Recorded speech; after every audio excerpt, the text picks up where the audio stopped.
तो हम परमेश्वर पिता का प्रभु यीशु मसीह में धन्यवाद देते हैं आज के इस दिन के लिए कि उन्होंने फिर से हमें अवसर दिया है कि हम इस भांति जूम के माध्यम से उनके चरणों में हम बैठ सकते हैं। सो आइए हम आगे के पूरे समय को प्रभु के हाथों में समर्पित करेंगे। आप सभी का स्वागत है। प्रेमी दयालु अनुग्रहकारी विलंब से कोप करने वाले अति करुणामय पिता परमेश्वर, राजाओं के राजा प्रभुओं के प्रभु, अपने उद्धार करता प्रभु यीशु मसीह के पवित्र और मीठे नाम से आपके अनुग्रह के सिंहासन के सन्मुख आते हैं प्रभु जी। आपके नाम को धन्य कहते हैं, आपके नाम को सराहते हैं प्रभु जी, क्योंकि आप ही सारा आदर, सारी महिमा, सारी प्रशंसा के योग्य पिता परमेश्वर है। प्रभु यीशु मसीह, आपका धन्यवाद उस क्रूस के बलिदान के लिए प्रभु जी, उस मार्ग को बनाने के लिए जिसके द्वारा पिता तक हमारी पहुंच होती है। आप ही सत्य हैं, आप ही जीवन है। आपके नाम को धन्य कहते हैं, आपके नाम को सराहते हैं प्रभु जी। हाँ प्रभु जी, होने दे आज की हमारी संगति आपके चरणों में बैठना प्रभु जी, हमारी आत्मिक उन्नति का कारण हो प्रभु जी। हमारी जो भी आवश्यकताएं हैं प्रभु जी, विशेष करके आत्मिक जीवन से संबंधित, आपकी दया आपके अनुग्रह में है वो पूर्ण होने पाए। ऐसी दया अनुग्रह चाहता हूँ प्रभु जी, आपके स्वर्गीय भले भंडार से प्रभु जी हर एक कमी घटी दूर होने पाए। ऐसी दया अनुग्रह चाहता हूँ। आज के पूरे समय को, प्रार्थनाओं के समय को, गीतों के गाए जाने को, गवाहियों को, वचन के भाग को, सभी बातों को आप ही के हाथों में समर्पित करते हैं और इस दुआ को अपने उद्धारकर्ता प्रभु यीशु मसीह के पवित्र और मीठे नाम से मांग लेते हैं। आमीन आमीन। तो अभी समय होगा, क्यों हम में से कोई यदि प्रार्थना भी करना चाहते हैं तो कर सकते हैं। अभी प्रार्थनाओं का समय है, थोड़ी देर हम प्रार्थना में बिताएंगे। यदि सभी प्रार्थना करेंगे तो अच्छा रहेगा थोड़ी देर, और फिर उसके बाद फिर हम आगे बढ़ेंगे। तो अभी अवसर है। सुनीता दीदी, आप आगे लीड करेंगे क्या?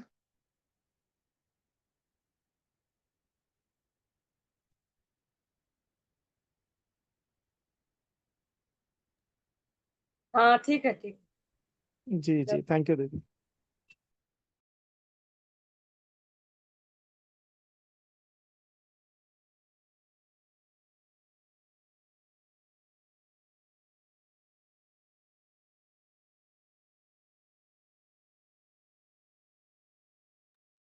आइए हम लोग प्रार्थना में जाएंगे। हालेलुया। धन्यवाद जीवित अनुग्रहकारी दयालु प्रेमी पिता परमेश्वर, स्वर्ग में विराजमान पवित्र सेनाओं के यहोवा खुदान, प्रभु यीशु मसीह के पवित्र मीठे नाम से हम आपके करीब आते हैं। आपको हृदय से हम धन्यवाद धन्यवाद देते हैं प्यारे प्रभु जी, आज के इस दिन के लिए प्रभु जी। हमारे जीवन में पिता, आप इस दिन को जोड़ा है प्रभु जी, प्रतिदिन हमें एक नया जीवन देते हैं। इसके लिए हम आपका हृदय से धन्यवाद करते हैं प्यारे प्रभु जी। धन्यवाद देते हैं सुंदर संगति के लिए प्रभु जी, जो आज फिर से हम प्रभु जी आपके महिमा के लिए प्रभु जी हम बैठे हैं। जितने लोग भी जुड़ चुके हैं, हर एक को आपके हाथों में सौंपते हैं पिता। हर एक के मनों को आपने तैयार किया है, इसके लिए हम आपका हृदय से धन्यवाद करते हैं। और जो जो भी नहीं जुड़ पाए हैं और जुड़ना चाहते हैं प्रभु जी, उनके भी आप इंटरनेट और नेटवर्क कनेक्शन को बनाए रखे कि वो भी जुड़ सके। कोई भी रुकावट बाधाएं किसी के जीवन में ना आ सके प्यारे प्रभु जी। हम जो भी वचन को अभी पढ़ते हैं पिता, गीतों को गाते हैं, हर एक बात में आपके नाम को हम महिमा देने वाले हो सके प्यारे प्रभु जी। धन्यवाद देते हैं पिता, आप हमारे मनों को उभारते हैं प्यारे प्रभु जी, कि हम वचन की संगति में बैठ पाते हैं प्यारे प्रभु जी। होने दीजिए प्यारे पिता, जो भी वचन से हम सीखने जा रहे हैं पिता, जो भी आज हमें बताना चाह रहे हैं प्यारे प्रभु जी, उन बातों को हम ठीक ठीक समझने वाले हो सके प्यारे प्रभु जी, कि आप हमें आज के दिन में क्या बताना चाहते हैं पिता। क्योंकि रोज का मन्ना हमें मिलना चाहिए प्यारे प्रभु जी, कि हम रोज हमारा जीवन नया हो सके, नई बात को हम जान सके, नई चीजों को हम, नई रहस्य और भेद की बातों को हम सीखने वाले हो सके, जानने वाले हो सके, कि आज हमारे लिए आप क्या रखे हैं, इन बातों को हम समझ सकें प्यारे प्रभु जी। सारी बातों के लिए हम आपका हृदय से धन्यवाद करते हैं। जितने भी बैठे हैं, हर एक के हृदयों को आप खोलिए, हर एक के मनों को उभारें, कि आपके लिए अपने मुंह को खोल सकें प्रभु जी। चाहे वो गीतों के द्वारा हो, चाहे वचन के द्वारा हो पिता, चाहे गवाही के माध्यम से पिता, आपके नाम को महिमा देने वाले हो सकें प्रभु जी। सारा आदर महिमा भक्ति जलाल हम आपको देते हैं। आगे के समय में हम अपने आत्मा प्राण देह आपके हाथों में सौंपते हुए इस प्रार्थना को उद्धार करता मसीह यीशु के नाम से मांग लेते हैं। आमीन। आमीन।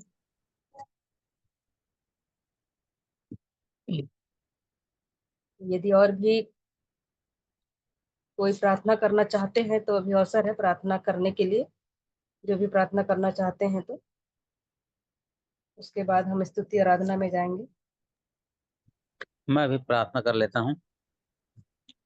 धन्यवाद धन्यवाद धन्यवाद प्रभु पिता परमेश्वर, आपके पवित्र चरणों में आते हैं प्रभु। धन्यवाद करते हैं पिता परमेश्वर आज के सुंदर समय सुंदर दिन के लिए प्रभु। आपकी मीटिंग में हमने जुड़ पाया पिता परमेश्वर, इसके लिए आपका धन्यवाद करते हैं प्रभु। हे स्वर्गीय पिता परमेश्वर, आपने हमें सुख और शांति दिया है प्रभु, इसके लिए आपका धन्यवाद करते हैं प्रभु। मैं मसीह के द्वारा सब कुछ कर सकता हूँ, इससे मुझे शक्ति मिलती है। यहोवा मेरा चरवाहा और मुझे किसी भी बात की घटी नहीं होती। धन्यवाद पिता परमेश्वर इस वचन के लिए प्रभु, आपकी महिमा हो प्रभु। हे मेरे उद्धारकर्ता पिता परमेश्वर, आपने मेरी हर समस्याओं पर आपने अपनी दृष्टि डाली है प्रभु, और मुझे ये सुकून दिया है पिता परमेश्वर, इसके लिए आपका धन्यवाद करता हूँ प्रभु। हे स्वर्गीय पिता परमेश्वर, मैं अपनी सारी चिंताओं को प्रभु आपके हाथों में सौंपता हूँ प्रभु, क्योंकि आपने अपने वचन में कहा है प्रभु, तो किसी बात की चिंता मत कर, परंतु हर एक बात में तुम्हारे निवेदन प्रार्थना और विनती के द्वारा धन्यवाद के साथ परमेश्वर के सम्मुख उपस्थित किया जाए। हे प्रभु, मैं इस वचन के अनुसार अपनी सारी चिंताओं को आपके हाथों में सौंपता हूँ प्रभु, और आपसे विनती प्रार्थना करता हूँ प्रभु कि मेरे घर में जो भी समस्याएं चल रहे प्रभु, जो भी संकट है प्रभु, उसे आप प्रभु यीशु के पवित्र नाम से नष्ट करना पिता परमेश्वर। और हमारे घर में जो भी जितने भी हम लोग हैं प्रभु, हमारे पति मेरे दोनों बच्चे, उसमें सुख शांति देना पिता परमेश्वर। कभी किसी प्रकार की कोई बुरी युक्ति न होने पाए पिता परमेश्वर, ऐसी आपसे दया चाहते हैं प्रभु। हे स्वर्गीय पिता परमेश्वर, और हम सभी में एकजुटता बनी रहे प्रभु, और हमारे आसपास जितने भी लोग हैं प्रभु, उन सभी के मन को बदल पिता परमेश्वर। जो भी हमारे दुश्मन और बैरी हैं प्रभु, उन सबके मन को बदल प्रभु। हे उद्धार करता पिता परमेश्वर, आज के इस वचन को मैं प्रभु यीशु मसीह के पवित्र और मीठे नाम से मांगता हूँ, सुन और दया से ग्रहण कर। आमीन। आमीन। और भी कोई प्रार्थना करना चाहते हैं तो अभी अवसर है।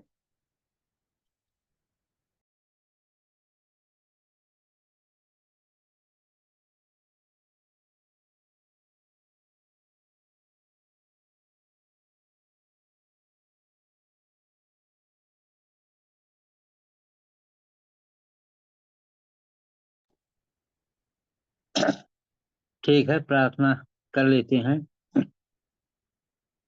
जीवित पवित्र सेनाओं के यहोवा पिता परमेश्वर, इब्राहिम इसहाक याकूब के परमेश्वर, जीवितों के परमेश्वर, चुने हुए लोगों के परमेश्वर, आपके पास इकलौते पवित्र सब नामों में श्रेष्ठ उत्तम नाम यीशु मसीह है।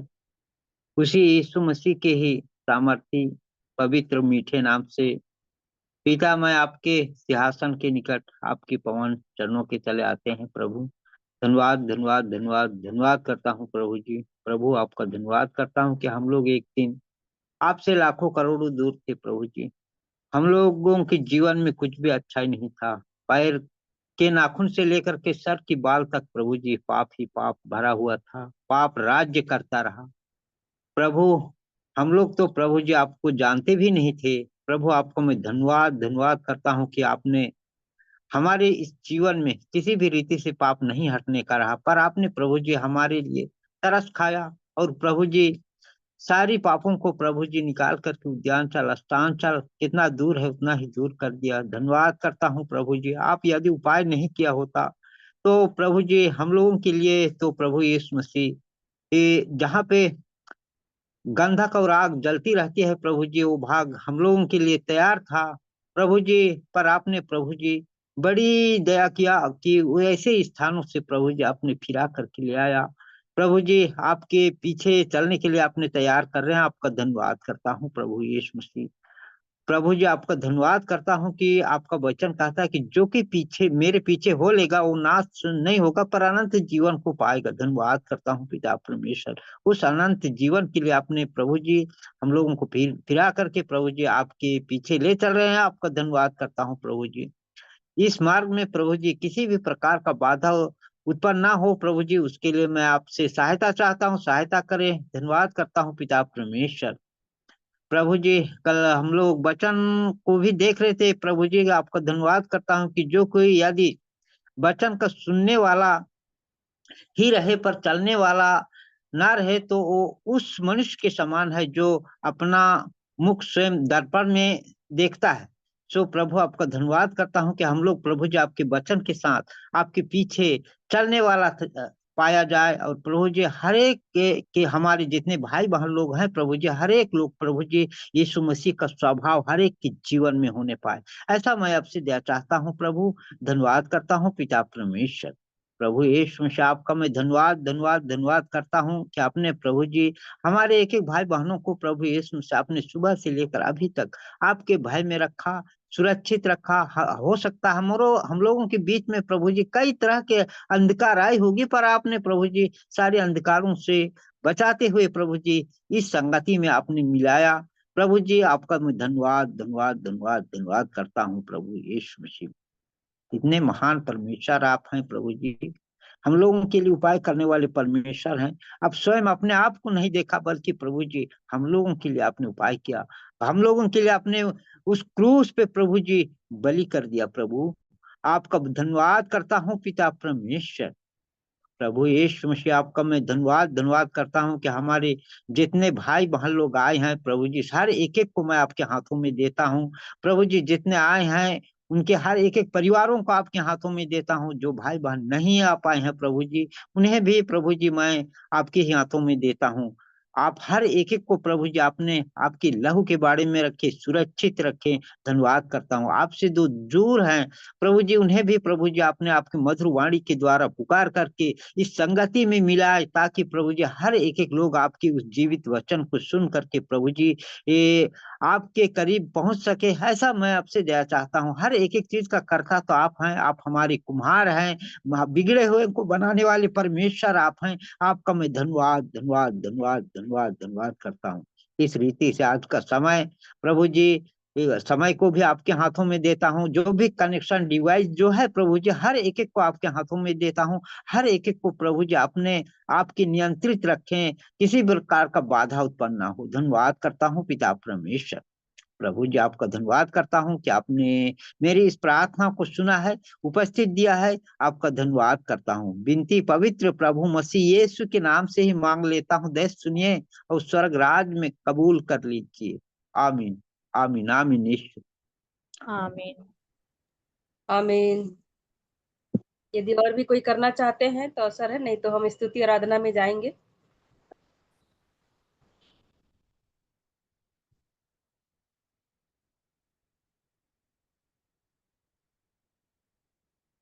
परमेश्वर की महिमा के लिए मैं एक गीत गा लूंगी। शून्य से लेके तूने मुझे रच लिया अपने ही रूप में, प्रेम किया है अनंत प्रेम से, दिया पुत्र मेरी मुक्ति के लिए। शून्य से लेके तूने मुझे रच लिया अपने ही रूप में, प्रेम किया है अनंत प्रेम से, दिया पुत्र मेरी मुक्ति के लिए। अनोखा प्यार है तेरा, करूंगा स्तुति तेरी मैं सर्वदा। अनोखा प्यार है तेरा, करूंगा स्तुति तेरी मैं सर्वदा। जग में आया यीशु स्वर्ग छोड़कर, मेरा सारा दंड सह लिया उसने, कोड़े खाकर क्रूस उठाकर यीशु ने मुझे मुक्ति और चंगाई दे दी है। जग में आया यीशु स्वर्ग छोड़कर, मेरा सारा दंड सह लिया उसने, कोड़े खाकर क्रूस उठाकर यीशु ने मुझे मुक्ति और चंगाई दे दी है। अनोखा प्यार है तेरा, करूंगा स्तुति तेरी मैं सर्वदा।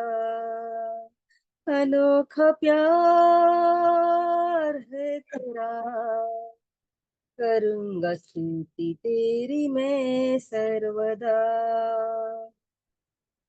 अन्न वस्त्र और सभी आशीषें दी तूने मुझे भरपूरी से।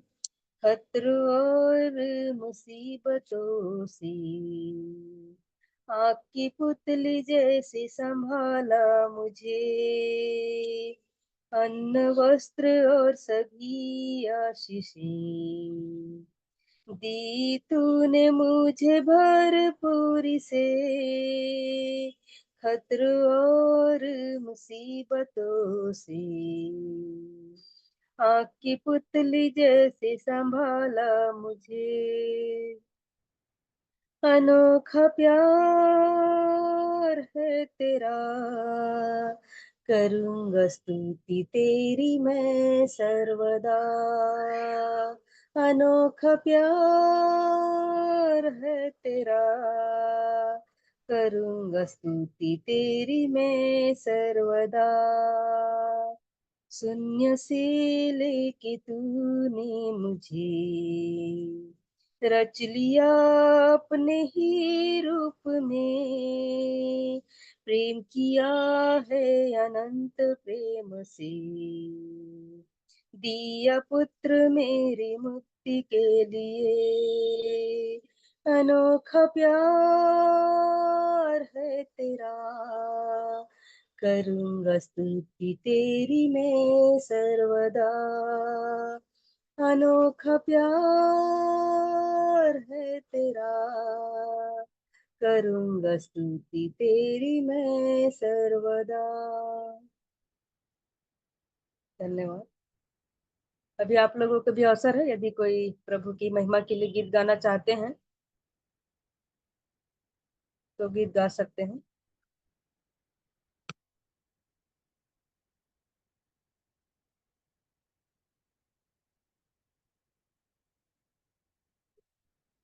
जो भी गीत गाना चाहते हैं अवसर है अभी, उसके बाद हम वचन के भाग में जाएंगे।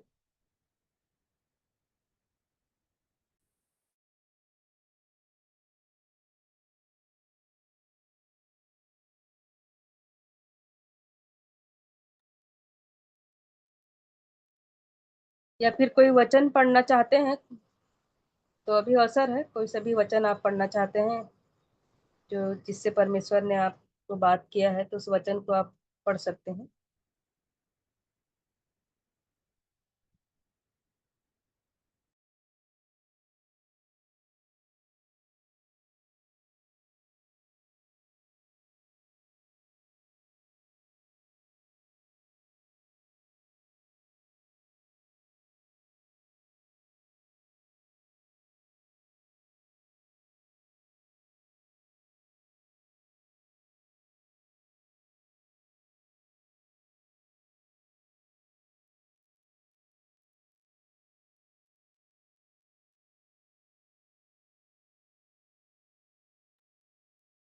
कोई भी स्तुति आराधना करना चाहते हैं या वचन पढ़ना चाहते हैं तो अभी आप लोगों को अवसर है।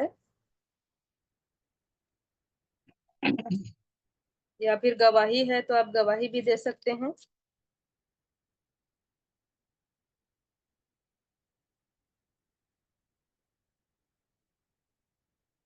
जो भी अवसर परमेश्वर हमको दे रहा है उसकी महिमा के लिए आप गीत गा सकते हैं या वचन भी पढ़ना चाहते हैं तो अवसर है अभी। शालोम जय मसीह की सबको। मैं एक गवाही देना चाहूंगी। परसों इधर हम लोग की तरफ बारिश हुआ और जब आंधी तूफान पूरा रुक गया तो हम लोग के घर का एक ठो छज्जा है आंगन में किचन का, वो छोटा सा टूट के गिरा हुआ था। तो जब बारिश रुका ना तो मैं उसको साफ करने गई, और जहां साफ करने के मैं उसको झुकी और उसको उठाई, जहां खड़ा हुई वहीं पे फिर पूरा छज्जा ही गिर गया। तो परमेश्वर पिता ने मुझे 5 सेकंड के लिए बचाया। अगर वहीं पे झुके रहती मैं या कुछ टाइम और लगता तो पूरा छज्जा मेरे ही सिर पे गिरता। तो पिता परमेश्वर ने मुझे बचाया, खतरा से मुझे चोट लगने से बचाया, उसके लिए पिता परमेश्वर को बहुत बहुत धन्यवाद कर। हालेलुया आमीन। धन्यवाद बहन की सुंदर गवाही के लिए। सचमुच में परमेश्वर जो है हमको बचा लेता है यदि हम उसके अनुसार चलते हैं उसके वचन के अनुसार हमारा जीवन रहता है, हाँ, तो परमेश्वर भी हमें देखता है और हमें हर खतरों से, मुसीबत से, विपत्ति से, बीमारी से हमें वो बचा लेता है। तो सच में परमेश्वर पिता का धन्यवाद हो बहन की सुंदर गवाही के लिए। और भी अवसर है अभी, यदि आप कोई भी स्तुति भी करना चाहते हैं परमेश्वर की महिमा के लिए, तो आप गीतों के द्वारा परमेश्वर की महिमा कर सकते हैं।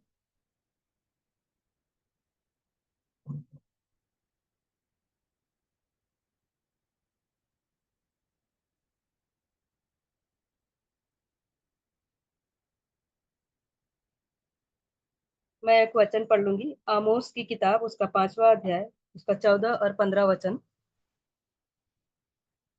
हे लोगों, बुराई को नहीं भलाई को ढूंढो, ताकि तुम जीवित रहो, और तुम्हारा यह कहना सच ठहरे कि सेनाओं का परमेश्वर यहोवा तुम्हारे संग है। बुराई से बैर और भलाई से प्रीति रखो, और फाटक में न्याय को स्थिर करो। क्या जाने सेनाओं का परमेश्वर यहोवा यूसुफ के बचे हुओं का अनुग्रह करे।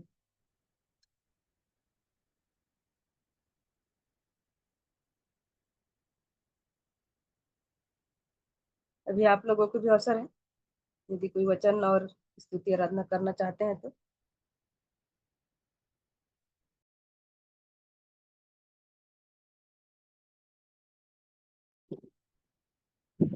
जय मसीह की सबको। जय मसीह की आंटी। जय मसीह की। परमेश्वर पिता का धन्यवाद करती हूँ सुंदर समय के लिए, प्रभु ने एक अवसर दिया कि आज फिर से संगति में जुड़ सके। मैं प्रभु की स्तुति करूंगी। एक स्तुति का गीत, बढ़ेंगे साथ मिलाकर हाथ, पहुंचेंगे हर मुकाम पर, सुनाएंगे सुसमाचार, कलीसिया का होगा प्रसार। बढ़ेंगे साथ मिलाकर हाथ, पहुंचेंगे हर काम पर, सुनाएंगे सुसमाचार, कलीसिया का होगा प्रसार। बढ़ेंगे साथ मिलाकर हाथ, पहुंचेंगे हर मुकाम पर, सुनाएंगे सुसमाचार, कलीसिया का होगा प्रसार। जहाँ रखेंगे हम कदम, जयवंत होंगे वहीं पर हम, शैतान के गढ़ को ढाएंगे, मुक्ति सभी को दिलाएंगे। जहाँ रखेंगे हम कदम, जयवंत होंगे वहीं पर हम, शैतान के गढ़ को ढाएंगे, मुक्ति सभी को दिलाएंगे। बढ़ेंगे साथ मिलाकर हाथ, पहुंचेंगे हर मुकाम पर, सुनाएंगे सुसमाचार, कलीसिया का होगा प्रसार। खेत खड़े हैं पके हुए, मजदूर अभी भी थोड़े हैं, फसल समय पर काटेंगे, हर कीमत उसकी चुकाएंगे। खेत खड़े हैं पके हुए, मजदूर अभी भी थोड़े हैं, फसल समय पर काटेंगे, हर कीमत उसकी चुकाएंगे।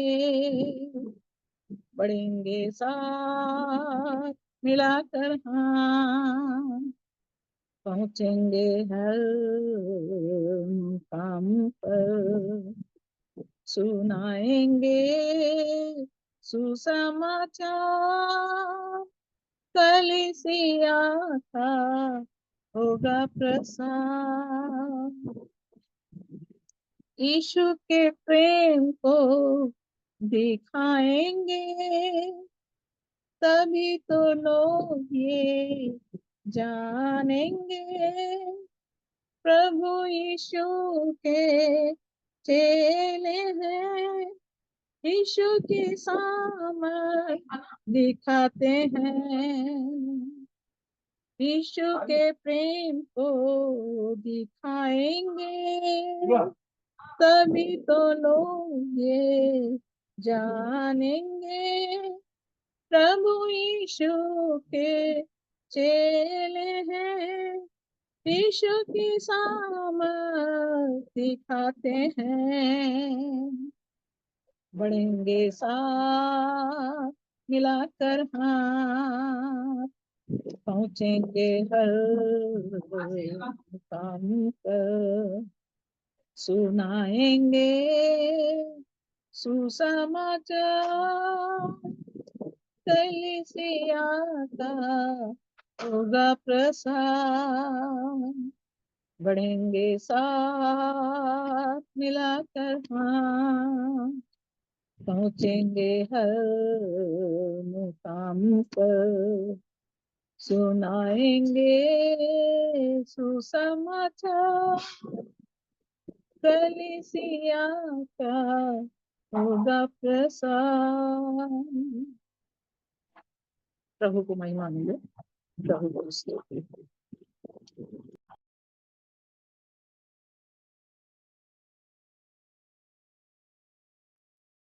धन्यवाद सुंदर गीत के लिए आंटी जी को। अभी और भी यदि वचन वगैरह पढ़ना चाहते हैं या गीत गाना चाहते हैं तो अवसर है, नहीं तो आप कोई भी वचन आपके जीवन में काम किया है या परमेश्वर ने बात किया है आपको उस वचन से, तो आप उसे भी शेयर कर सकते हैं।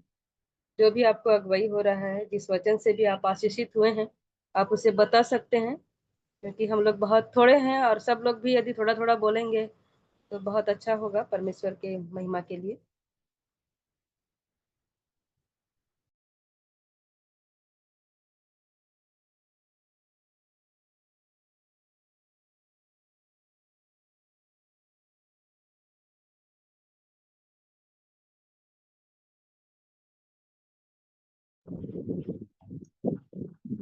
परमेश्वर पिता का धन्यवाद करती हूँ। मैं पढ़ूंगी इब्रानी 3 अध्याय और उसके 4 पद को। इब्रानी 3 अध्याय और उसके 4 पद को।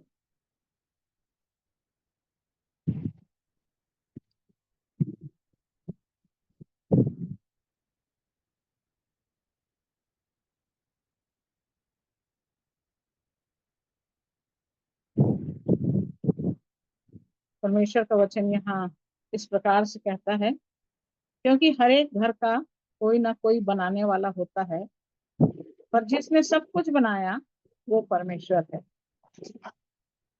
यहाँ पर परमेश्वर के वचन में घर की बात कर रहा है कि हर एक घर का कोई ना कोई बनाने वाला होता है। और जब घर की बात आती है तो 6 पद में लिखा हुआ है, परंतु मसीह पुत्र के समान परमेश्वर के घर का अधिकारी है और उसका घर हम हैं। तो परमेश्वर का वचन यहाँ पर कह रहा है कि उसका घर हम हैं।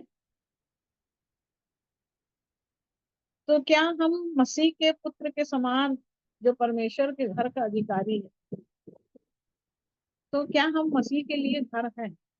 हम मसीह का घर हैं। और यदि हम मसीह का घर हैं तो देखिए नीति वचन और इसके 9वें अध्याय के पहले पद पे।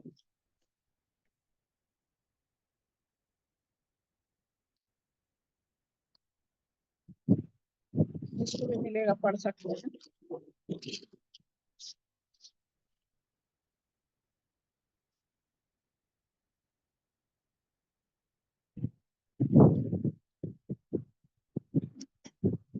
नीति वचन 9 और उसका पहला पद।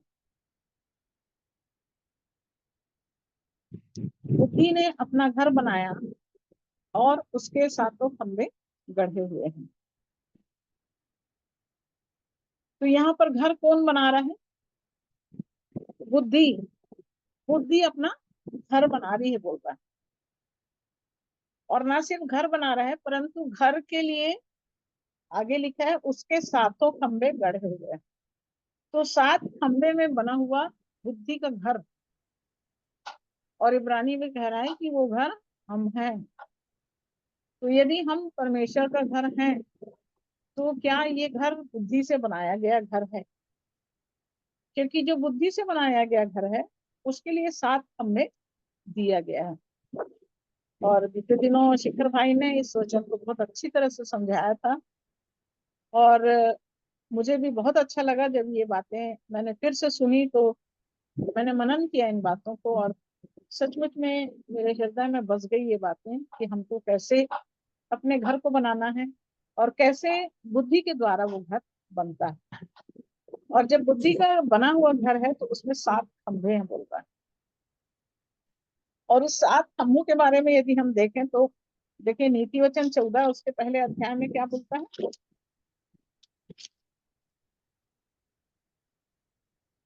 हर 14 बुद्धिमान स्त्री अपने घर को बनाती है, पर मूढ़ स्त्री उसको अपने ही हाथों से ढा देती है। बुद्धिमान बनाती है, बोल रहा है, और मूढ़ ढा देती है। तो बुद्धि से बन रहा है घर। जो बुद्धि से बनेगा वो क्या है? बुद्धिमान स्त्री।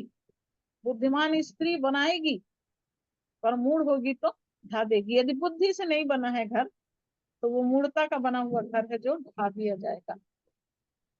तो हमको बुद्धिमानी से घर बनाना है। तो हम क्या बुद्धिमान स्त्री हैं? और कौन वो 5 स्त्रियां थी जो बुद्धिमान थी, जो दूल्हे के आगमन में जिनकी मशालें जल रही थी, वो चली गई। तो वो बुद्धिमान स्त्रियां थी। तो क्या हमारे पास प्रभु के आगमन के लिए वो 7 खंभे गढ़े हुए बुद्धि का घर हमारे अंदर है? क्या वो घर हम हैं? यदि हम वो घर हैं, तो जैसे वो 5 कुंवारियां जो बुद्धिमान थी वो चली गई, वैसे ही यदि हमने भी अपना घर बुद्धि से बनाया है, तो प्रभु के आगमन में हम भी जा सकते हैं। प्रेरितों के काम उसका दूसरा अध्याय।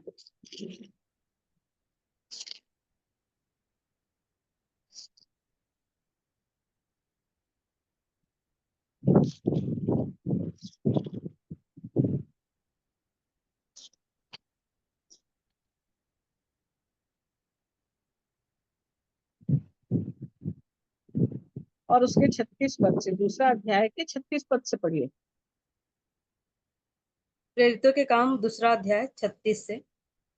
अतः अब इज़राइल का सारा घराना निश्चित रूप से निश्चित रूप से जान ले कि परमेश्वर ने उसी यीशु जिसे तुमने क्रूस पर चढ़ाया प्रभु भी ठहराया और मसीह भी।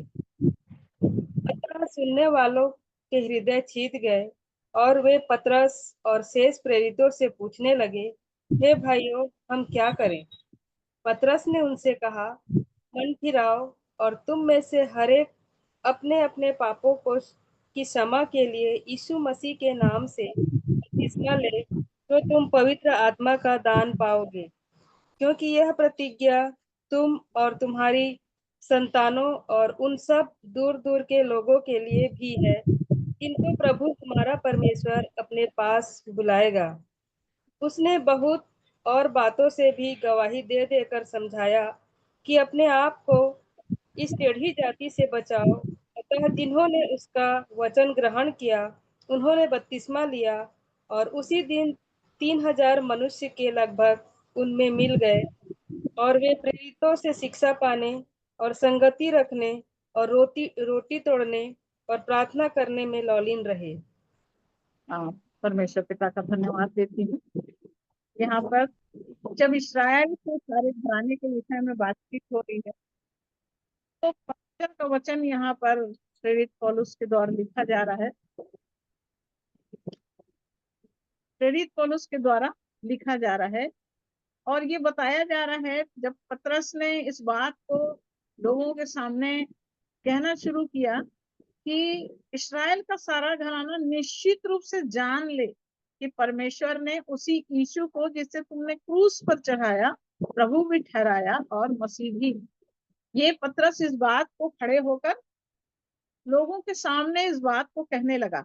और जब यीशु मसीह के बारे में, जब इस्राएल में यीशु मसीह के उस क्रूसिफिकेशन को, उसके दुख को वहां के सारे यहूदी और इस्राएली लोग देखें, आंखों से देखें कि कैसे वो परमेश्वर की महिमा करता था, कैसे वो परमेश्वर के वचन को बोलता था, कैसे वो यीशु मसीह अच्छी अच्छी बातों को बताता था, जिनको जीवन की जरूरत है उनको जीवन दान देता था, जिनको चंगाई की जरूरत है उनको चंगाई देता था, हर प्रकार से वो सबकी सहायता करता था। परंतु उसी इस्राएल में यहाँ वहीं के यहूदी लोगों ने यीशु मसीह को क्रूस पे टंगा दिया और कह रहा है कि जिसको तुमने क्रूस पे टंगाया है वो प्रभु भी है और वो मसीह भी है। इस बात का जिक्र पतरस वहां के लोगों के सामने, जब पवित्र आत्मा उनके ऊपर आ गया, पहले अध्याय में हम देखते हैं कि पवित्र आत्मा जब उन 120 लोगों के ऊपर आया और तब वहां से उनको सामर्थ्य मिली। लिखा है कि जब पवित्र आत्मा आया तो सामर्थ्य उनके ऊपर आ गया और वो पवित्र आत्मा उनके अंदर उतर गया। और जब पवित्र आत्मा से वे भर गए तब पतरस यहाँ खड़े होकर इन बातों को कहना चालू किया। और जब पतरस ने इन बातों को कहना चालू किया तो भीड़ में जो लोग थे, यहाँ लिख रहे हैं 37 पद में, तब सुनने वालों के हृदय छिद गए। तो सबसे पहला जो 7 खंबे, उसमें 7 खंबे में सबसे पहला वाला जो खंबा है वो कौन सा खंबा है? एक व्यक्ति जब वचन को सुनता है, उस प्रभु यीशु मसीह के इस पृथ्वी पर आके हमारे पापों के लिए जान देना, मृत्यु को लेना, मृत्यु पर जय पाना और फिर से ईश्वरत्व की महिमा का प्रगटीकरण देके इस संसार से उठा लिया जाना। ये बातें जो यरूशलेम में प्रेरितों ने अपने साथ रहते हुए अपने प्रभु को देखा था, उन्हीं बातों का वर्णन जब वो कर रहा है तो यहाँ लिखा है कि सुनने वालों के हृदय छिद गए। आज भी जब आप परमेश्वर का वचन सुनते हैं और जब प्रेरितों के माध्यम से, प्रभु के दासों के माध्यम से जब हम वचन को सुनते हैं, तो यदि ये वचन से हमारा हृदय छिद रहा है तो आप समझना कि आपके जीवन में बुद्धि ने अपना घर बनाना शुरू कर दिया है। और तब यहाँ लिख रहा है कि सुनने वालों के हृदय छिद गए और वे पतरस और शेष प्रेरितों से पूछने लगे, हे भाइयों हम क्या करें? एक व्यक्ति जब वचन के द्वारा कायल होता है, एक व्यक्ति जब वचन के द्वारा टूटता है, और वचन भी कहता है कि टूटा हुआ मन परमेश्वर के योग्य बलिदान चढ़ाए। तो परमेश्वर के सामने जब एक व्यक्ति टूट जाता है, टूट के अपने जीवन को अंगीकार करके प्रभु के सामने आता है, तो उसका हृदय छिद जाता है। तो सबसे पहली सीढ़ी जो है वो हृदय छिदना, परमेश्वर के वचन के द्वारा एक व्यक्ति के जीवन में काम आरंभ होता है, हृदय के छिदने के द्वारा। तो पहली सीढ़ी हमारे जीवन में, हमको अपने जीवन को जांचना है, क्या परमेश्वर के वचन ने मेरे हृदय को छेदा है? यदि मेरे हृदय को छेदा है तो बुद्धि ने अपना घर बनाना मेरे जीवन में शुरू कर दिया है। और तब दूसरा बात कह रहा है, पतरस ने उनसे कहा, मन फिराओ, मन फिराओ। तो पहली सीढ़ी जो है हृदय छिदना है। परमेश्वर के वचन के द्वारा जब प्रेरित ने खड़े होकर परमेश्वर के वचन को सुनाया और उसके द्वारा सुनने वालों का हृदय छिद गया। आज यदि हमारा जीवन भी प्रेरितों के द्वारा, परमेश्वर के दासों के माध्यम से जब परमेश्वर को वचन बोला जाता है, हमारा हृदय छिदता है, तब वे पूछने लगे कि हम क्या करें? तब पतरस ने कहा, मन फिराओ। मत्ती में भी हम देखते हैं जब यीशु मसीह ने अपना काम आरंभ किया, जब 40 दिन वो जंगल में आत्मा से भर के जब वो लौटता है और तब प्रभु यीशु मसीह इस संसार में अपने ईश्वरत्व के महिमा के कार्य को आरंभ करता है, तो यीशु मसीह ने भी सबसे पहले एक ही बात बोला, मन फिराओ क्योंकि स्वर्ग का राज्य निकट आ गया है। वो स्वर्ग का राज्य जो तुम्हारे बीच में है वो मैं आ गया हूँ। तो एक व्यक्ति जब हृदय छिदता है, वचन के द्वारा जब हृदय छिदता है, तो दूसरा जो काम उसके जीवन में होता है वो है मन फिराओ। एक व्यक्ति का मन बदलता है। अब तक जो संसार में मन डूबा हुआ था, अब तक जो पापों में मन डूबा हुआ था, अधर्मों में और कुकर्मों में ये जीवन जो चल रहा था, एक व्यक्ति जब परमेश्वर के वचन से कायल होता है तो वो अब अपने जीवन को मन फिराने के लिए तैयार करता है। तो दूसरी सीढ़ी जो है वो मन फिराओ। और तब तीसरी सीढ़ी, तुम में से हर एक अपने अपने पापों की क्षमा के लिए यीशु मसीह के नाम से बपतिस्मा ले। तो तीसरी सीढ़ी जो है, बुद्धि की तीसरी सीढ़ी जिसके द्वारा घर बनता है वो है बपतिस्मा। यीशु मसीह, यूहन्ना जब बपतिस्मा दे रहा था तो यीशु मसीह आके उस लाइन में खड़े हो गए। यीशु मसीह को क्या जरूरत थी, वो तो स्वर्ग से आए थे, उनको क्या जरूरत थी बपतिस्मा लेने की। लेकिन प्रभु यीशु मसीह ने क्या कहा, हमको धार्मिकता इसी रीति से पूरी करना है। तो तीसरी सीढ़ी है बपतिस्मा। बपतिस्मा में क्या होता है, एक व्यक्ति पानी में डूबता है, अर्थात पहले तो वो झुकता है, अपने आप को नीचे करता है, और तब पानी के अंदर जाता है, और फिर उसको वो गाड़े जाने का दृश्य है, और तब वहां से जब वो ऊपर निकलता है तो वो जी उठने का दृश्य है। बपतिस्मा, यहाँ से एक मसीही जीवन का कार्य आरंभ होता है। जब एक व्यक्ति हृदय छिदता है, मन फिराता है, और तब उसे ये महसूस होता है कि अब मेरे जीवन में धार्मिकता को पूरा करने का समय आ गया है, अब मेरे जीवन को धार्मिकता को पूरा करना है, तो उसे बपतिस्मा लेना है।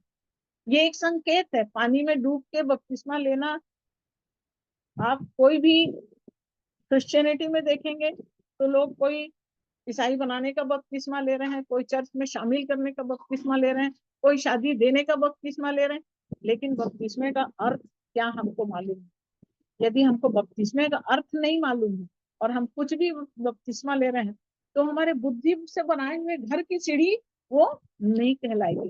तो तीसरी चीज हमको बपतिस्मा लेना है।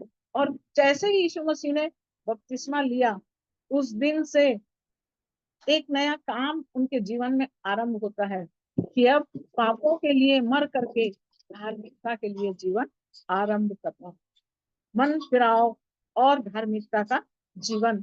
अब स्टेप बाय स्टेप मुझे स्वर्गीय राज्य की ओर बढ़ना है और संसार के लिए अपने आप को मारते चले जाना है। तो ये बातें हमको बपतिस्मा एक संकेत के रूप में दिखाती है, क्योंकि ये धार्मिकता की सीढ़ी है। हमको यहाँ से धार्मिकता को आगे बढ़ाते ले चलना है। कब तक? लिखा है कि अंत तक धीरज धरेगा वो क्या पाएगा, वो जीवन का मुकुट पाएगा। हम अंत तक यदि धीरज धर के इस बपतिस्मे को याद करके यदि प्रतिदिन प्रतिदिन प्रतिदिन अपने जीवन को मसीही जीवन में आगे बढ़ाते ले चलेंगे, तो लिखा है अंत तक जो धीरज धरेगा। मेरे जीवन के अंत तक मुझको धीरज धरना है ताकि मुझे वो जीवन का मुकुट मिले, अर्थात मुझे वो स्वर्गीय निवास स्थान मिल सके जो मेरे लिए मेरे प्रभु ने तैयार किया है। और तब यहाँ पर चौथी चीज आती है, जब आप बपतिस्मा लेते हैं और उस धार्मिकता को जब आप आरंभ करते हैं, तब चौथी चीज है प्रेरितों से शिक्षा पाने। प्रेरितों से शिक्षा पाने।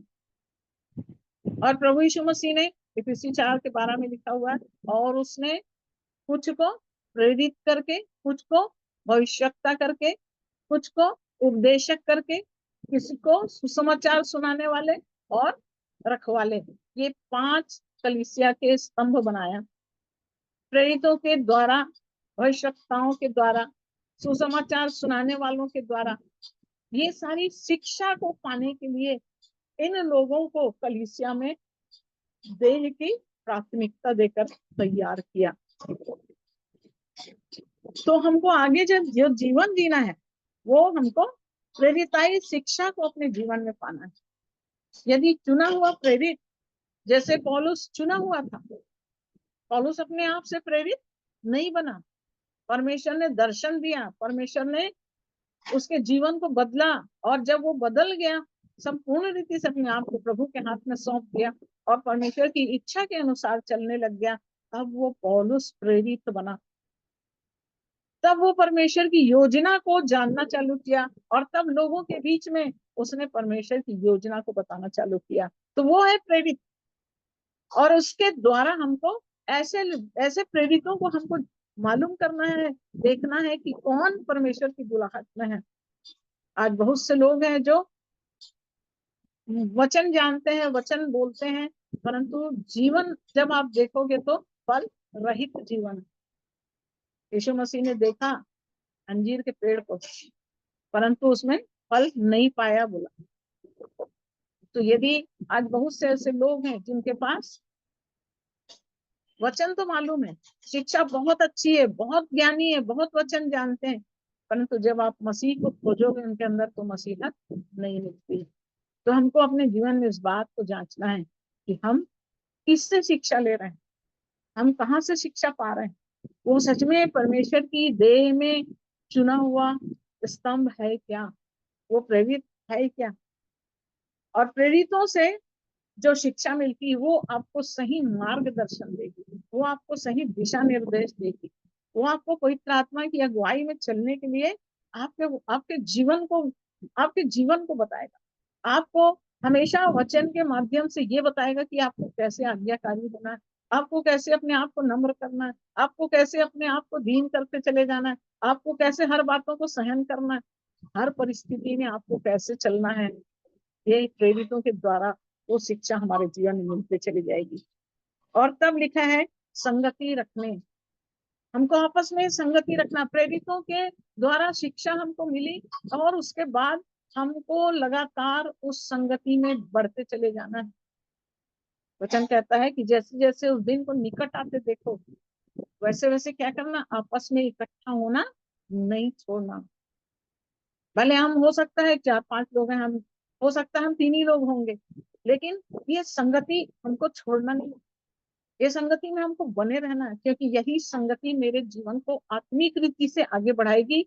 ये मेरे जीवन के लिए बुद्धि का घर बनाएगी, ये मेरे जीवन में वो सीढ़ी बनेगी जो मुझे स्वर्ग तक पहुंचाएगी। और तब लिखा है कि रोटी तोड़ना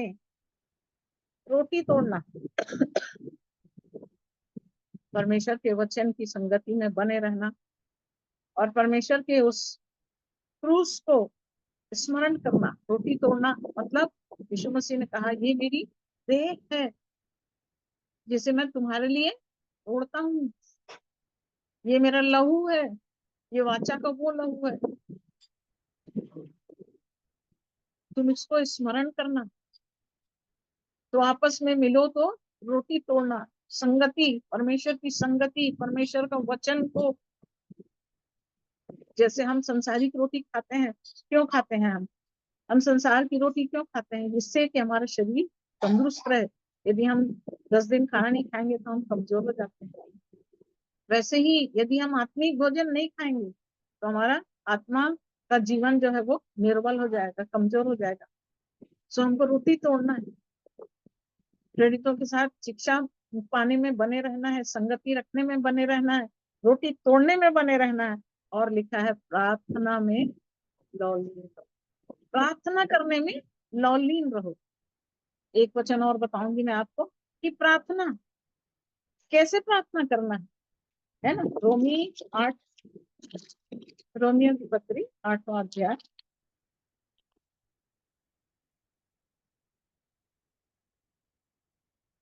और 26 पद।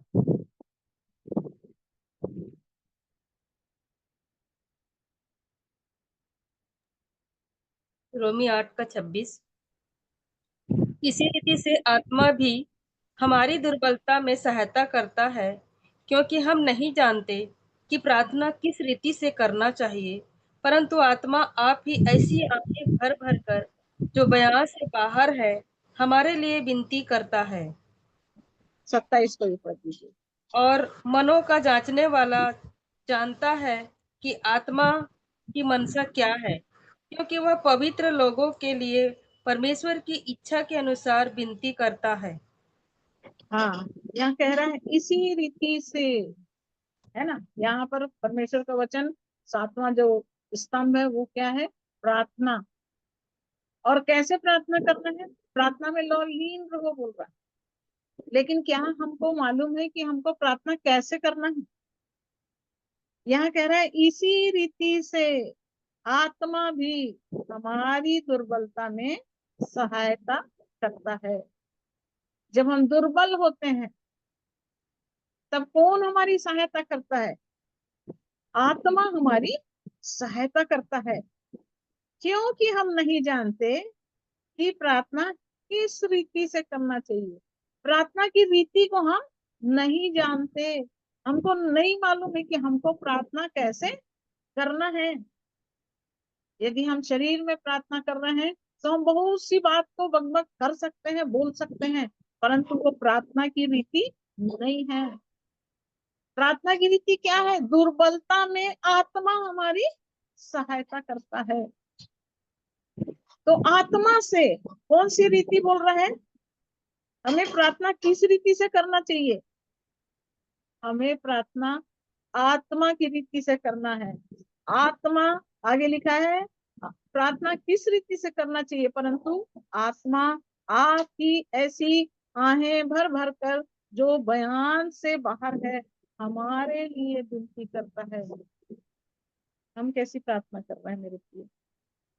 हमारी आत्मा हमारे लिए प्रार्थना कर रही है, बयान से बाहर आहें भर भर के प्रार्थना आत्मा करता है। क्या हमारे पास इसका अनुभव है कि हमको कैसे प्रार्थना करना है? परमेश्वर का वचन तो प्रार्थना में लीन रहने बोल रहा है, लेकिन प्रार्थना आत्मा की रीति से करना आना चाहिए। यदि हम संसार की रीति से प्रार्थना कर रहे हैं, है ना, बहुत लोग बोलते हैं मेरे लिए प्रार्थना कर देना, कोई बोलता है मेरे इसके लिए प्रार्थना कर देना, मेरा ये काम हो जाए प्रार्थना कर देना। परंतु परमेश्वर का वचन क्या कहता है? हमको इस बात को जानना है। परमेश्वर का वचन कहता है हमको आत्मा की रीति से प्रार्थना करना, क्योंकि आत्मा आपकी जानता है हमारी क्या आवश्यकता है, और हमारे लिए क्या करता है? वो आहें भर भर कर बयान से बाहर हमारे लिए विनती करता है।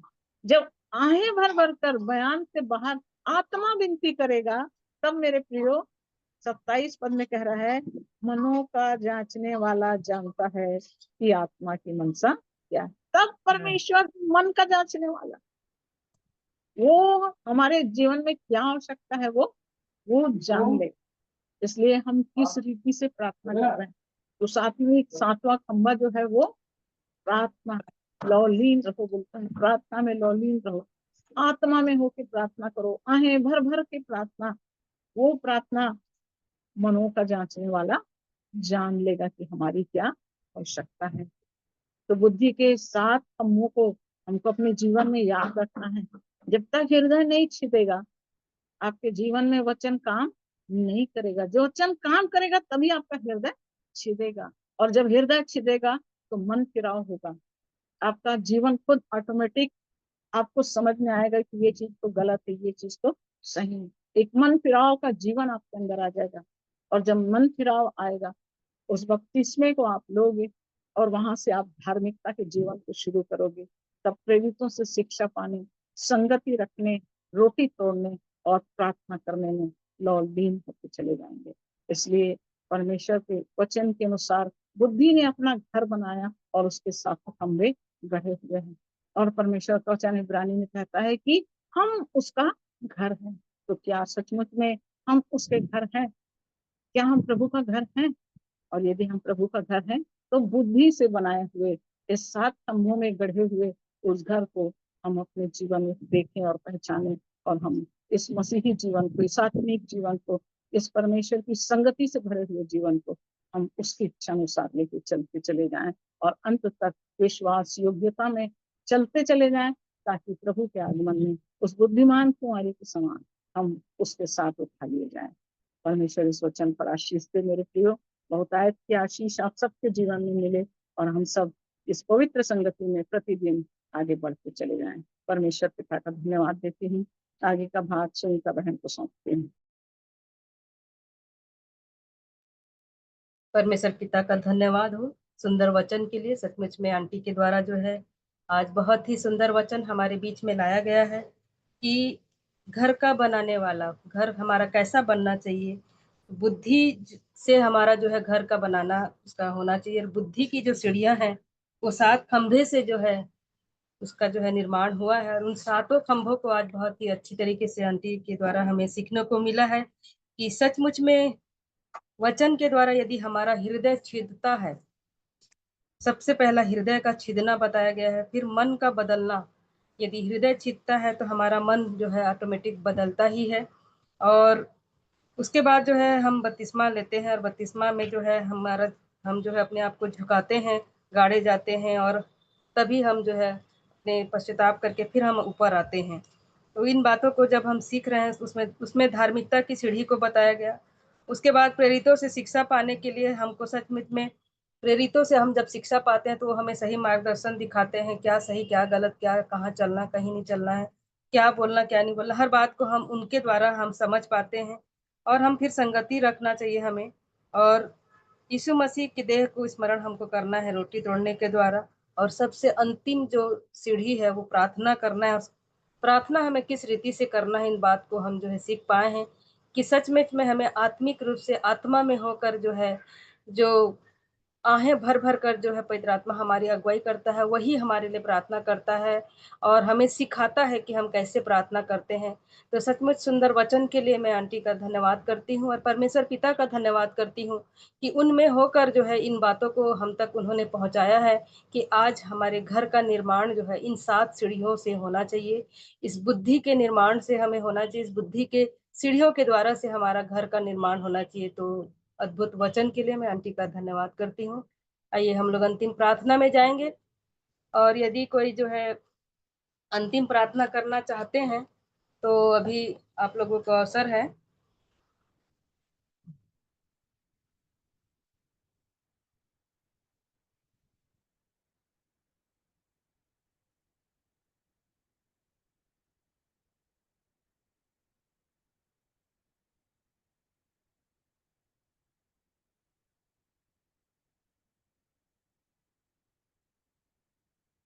आप सबों को जय मसीह की।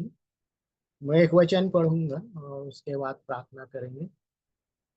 जैसे आंटी बता रही थी बपतिस्मा के विषय में, तो मेरे साथ आप लोग निकाल लीजिए रोमियो की पत्री, उसका 6वां अध्याय और उसका 4था वचन। और यहाँ पर इस प्रकार से लिखा है, सो उस मृत्यु का बपतिस्मा पाने से हम उसके साथ गाड़े गए, ताकि जैसे मसीह पिता की महिमा के द्वारा मरे हुओं में से जिलाया गया, वैसे ही हम भी नए जीवन की सी चाल चले। तो मैं धन्यवाद देता हूँ परमेश्वर पिता को वचनों के लिए। आइए हम लोग प्रार्थना करेंगे और कुछ अगर विषय होगा तो आप बता दीजिए ताकि वो उसके लिए भी प्रार्थना कर सके।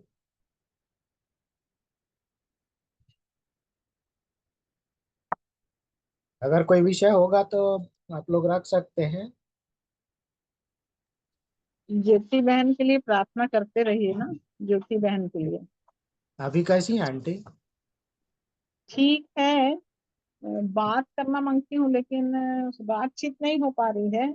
सुधीर जी भाई जी बोलते ठीक है पहले से तो, लेकिन वो बात नहीं करती है, फोन वोन भी नहीं देखती है, ऐसा करके बता रहे थे। तो जी जी। हार्ट का जो कंडीशन है उनका, ये तो 25% ही है। ओके। पर प्रभु, हाँ प्रभु संभाले उनको और इतना योग्य बनाए कि वो हमारे बीच में आ सके। तो जरूर से प्रार्थना करिए बहन के लिए। जी जी। ठीक है, और कोई विषय होगा तो रख सकते हैं, नहीं तो हम लोग प्रार्थना करेंगे। आइए प्रार्थना करें। धन्यवाद देते हैं पिता परमेश्वर आपकी बड़ी दया अनुग्रह के लिए प्रभु जी, जो आपने हम सबों पर किया। एक अवसर आपने हम सबों को प्रदान किया पिता, हम उसके लिए धन्यवाद देते हैं कि हम आज की शाम इस मीटिंग के माध्यम से पिता परमेश्वर हम आपके वचनों को सीखने पाए, हम धन्यवाद देते पिता और विनती करते हैं प्रभु जी, शैतान के हर एक जाल फंदों से हमें बचा करके रखे पिता, ताकि हम आप में बने रहें और आप में ही बढ़ने और फलने फूलने वाले हो सके पिता। हम आपकी बड़ी दया अनुग्रह के लिए जो आपने हम सबों पर किया, हम धन्यवाद देते हैं प्रभु जी। और पिता परमेश्वर, हम प्रार्थना करते हैं कि जब आपके वचनों को हम सीखते हैं तो उसके अनुसार हम चल सके और आपके नाम को हम ऊंचा उठाने वाले हो सके पिता। हम आपसे विनती प्रार्थना करते हैं ज्योति आंटी के लिए और पूरे परिवार के लिए प्रभु, उनकी चंगाई के लिए पिता परमेश्वर, और जो लोग उनकी सेवा करते हैं सबको आपके हाथ में सौंपते प्रभु। आप पूर्णतः उन्हें चंगाई प्रदान करें प्रभु जी, ताकि वो इस मीटिंग में जुड़ करके बड़ी गवाही को वो दे सके। यस और इसी दया और अनुग्रह हम आपसे चाहते प्रभु, होने दे कि वो बात कर सके प्रभु जी, और तब परमेश्वर आपके नाम को ऊंचा उठाने वाले हो सके। आपने उन्हें चंगाई दिया, उसके लिए आपका धन्यवाद करते प्रभु। और विनती करते पिता, आगे के समय में संभाले प्रभु जी, अपनी महिमा में बढ़ाए पिता परमेश्वर। आज की इस ग्रुप मीटिंग में जितने लोग जुड़े थे सबके लिए हम आपसे विनती निवेदन करते प्रभु जी, हर एक के संग साथ हो और अपनी आशीष और अनुग्रह से हर एक पर पिता परमेश्वर और अपनी महिमा में बढ़ा प्रभु। तो परमेश्वर, हर एक के जीवन में जो भी कमी घटी प्रभु, वो आपके नाम से दूर होने पाए पिता परमेश्वर। और होने दे प्रभु, हम सब आप में बढ़ने वाले हो सके और हर एक परिस्थितियों में जय पाने वाले हो सके पिता, और हम आप में बने रहने वाले हो सके पिता परमेश्वर। जब हम आप में बढ़ने के लिए आगे बढ़ते हैं प्रभु, तब शैतान हमें रोकता है पिता परमेश्वर। हम आपसे विनती करते हैं, हर एक बंधन, हर एक रुकावट आपके नाम से दूर होने पाए प्रभु जी, और पिता परमेश्वर हम आपके पीछे चलने वाले हो सके और आपकी महिमा हर एक के जीवन के द्वारा होने पाए प्रभु। तो परमेश्वर, हम इसे प्रत्येक को हम आपके हाथ में सौंपते हैं और विनती उद्धार करता प्रभु यीशु मसीह के नाम से हम मांग लेते हैं, आमीन। आमीन। आमीन। प्रभु की प्रार्थना कर लेंगे एक सेकंड।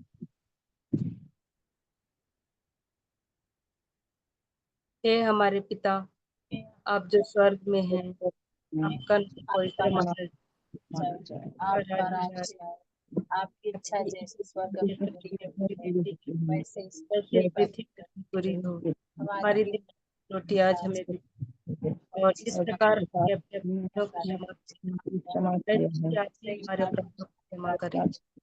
हमें परीक्षा में न लाए, परंतु बुराई से बचाएं। राज, पराक्रम, महिमा सब आपकी है। आमीन आमीन आमीन। सबको शालोम, जय मसीह की। जुड़ने के लिए बहुत बहुत धन्यवाद आप सबों को। इसी तरह से जुड़िए। अभी 7:30 का टाइम कर दिए हैं, 7 बजे पहले होता है करके, तो 7:30 बजे जुड़ेंगे। जुड़ने का प्रयत्न जरूर करें कि हम लोग जो है मिलकर सबके लिए, सबके विषयों के लिए हम लोग प्रार्थना कर सकें, क्योंकि समय जो है अभी कैसा है आप लोग सब जान रहे हैं। तो समय कितना बुरा चल रहा है, कहीं ना पर कितने लोग मारे जा रहे हैं, कहीं पर बाढ़ आ रहा है, कहीं पर आग लग रहा है, कहीं पर और कुछ हो रहा है, कहीं लड़ाइयाँ हो रही है। तो इन सारी बातों को देखते हुए हम लोगों को जो है सच में संगति रखने की जरूरत हमें है, और संगति रखकर हम जो है इन सारे बातों को हम बोझ के साथ प्रार्थना में उठा सकते हैं इन बातों को। तो आप सबों को निवेदन है, और भी जो लोग जो जानते हैं जिसका भी कांटेक्ट है, आप उनको भी बताइए कि इस मीटिंग में जुड़ सकें, और अधिक से अधिक लोग बैठेंगे तो ज्यादा अच्छा होगा। आप सबों को शालोम, जय मसीह की। शालोम शालोम, जय मसीह की सबको।